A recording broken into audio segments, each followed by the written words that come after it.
کہ صحابہ کی بے ادبی گستاخی سے اہل ایمان کو تکلیف ہوتی ہے۔ سارے صحابہ جنتی ہیں، الصحابۃ کلھم عدول، سارے صحابہ عادل ہیں، وہ ہمارے استاد ہیں، پوری امت کے استاد ہیں۔ کلمے کی دولت ہمیں انہی کے صدقے ملی ہے۔ صحابہ کرام میں عظیم شخصیت امیر المؤمنین سیدنا معاویہ بن ابی سفیان رضی اللہ تعالی عنہما، وہ جلیل القدر صحابی ہیں جو حضور صلی اللہ علیہ وسلم کے پرسنل سیکرٹری ہیں۔ پرسنل سیکرٹری کا کیا مقام ہوتا ہے اس کو آپ مجھ سے بہتر جانتے ہیں۔ کسی بادشاہ کا، وزیر کا کوئی پرسنل سیکرٹری، اس کی کیا ویلیو ہوتی ہے۔ حضرت امیر معاویہ رضی اللہ عنہ کی وہی ویلیو امت میں ہے کہ وہ آقا کے پرسنل سیکرٹری ہیں۔ آپ کے خطوط لکھا کرتے تھے، جو خطوط آتے وہ پڑھ کر سناتے تھے، کیونکہ یہ مختلف بولیاں جانتے تھے۔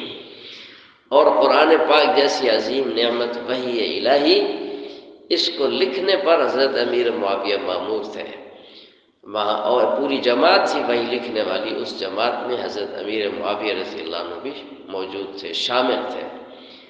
اور امت کے وہ محسن ہیں، نصف سے زائد دنیا کو انہوں نے کفار سے چھین کر اسلام کا جھنڈا اس پر لہرایا، تو ظاہر کافر کو تو تکلیف ہوگی کہ ان کے علاقے چھن گئے۔ 20 سال تک ایسی حکومت کی کہ 20 سال میں کوئی ناخوشگوار واقعہ نہیں ہوا۔ سارے اہل بیت نے حضرت امیر معاویہ رضی اللہ عنہ کے ہاتھ پہ بیعت کی ہے۔ یہ اہل بیت کا فیصلہ ہے کہ حضرت امیر معاویہ ہمارے امام ہیں، یہ اہل بیت کا فیصلہ ہے۔ اہل بیت کو ماننا بھی ضروری اور اہل بیت کی ماننا بھی ضروری۔ 22 رجب، کل 22 رجب ہے، حضرت امیر معاویہ رضی اللہ عنہ کی وفات کا دن ہے۔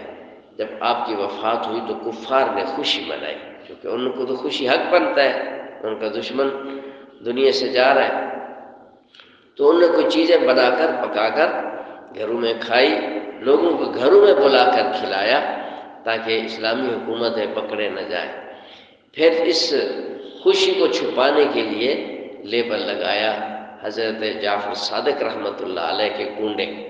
حالانکہ حضرت جعفر صادق رحمۃ اللہ علیہ کی رجب میں نہ پیدائش ہے، نہ وفات ہے، نہ ہی ان کا کوئی قول کسی کتاب میں، کسی صحیح کتاب میں موجود ہے۔ اور 10 بیویوں کے قصے گھڑ لیے، فلانی نے کنڈا پکایا تو یہ فائدے ہوئے، فلانی نے نہیں پکایا تو اس کو یہ نقصان ہو گئے۔ اب گھروں میں خواتین جمع ہو جاتی ہیں، وہ بیویوں کے جھوٹے قصے جس کی کوئی بنیاد نہیں ہے، کوئی سند نہیں ہے، من گھڑت۔ اور یہ ایسا طبقہ جس کے ہاں جھوٹ بولنا ثواب ہے، جس کو جھوٹ پہ ثواب کا یقین ہے، وہ جھوٹ سے کب باز آئے گا؟ اس نے بولنا ہی جھوٹ ہے۔ اس لیے ان کنڈوں میں کبھی شریک مت ہونا۔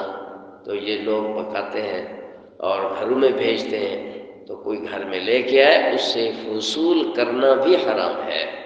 اس کو منہ پہ مارو کہ ہمیں تکلیف ہے، تم خوشی مناتے ہو، ہمیں تکلیف۔ کفار ہے، کوئی ابتدا تو کفار نے کی، اب ان نے جب لیبل حضرت جعفر صادق رحمۃ اللہ علیہ کا لگایا، امام جعفر کی محبت میں مسلمان بھی اس دھوکے میں آگے پکانے لگ گئے۔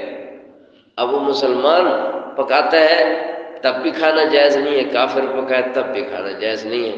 نہ پکانا جائز ہے، نہ کھانا جائز ہے۔ پہلے کسی نے اگر ایسا کیا ہے، کھایا ہے یا پکایا ہے، اس پہ توبہ استغفار کرنا چاہیے۔ حضرت کو آج زیادہ ایصال ثواب کرے، اور اس سے ایمان تباہ ہو جاتا ہے۔ اس اللہ پاک سب کے ایمان کی حفاظت فرمائے۔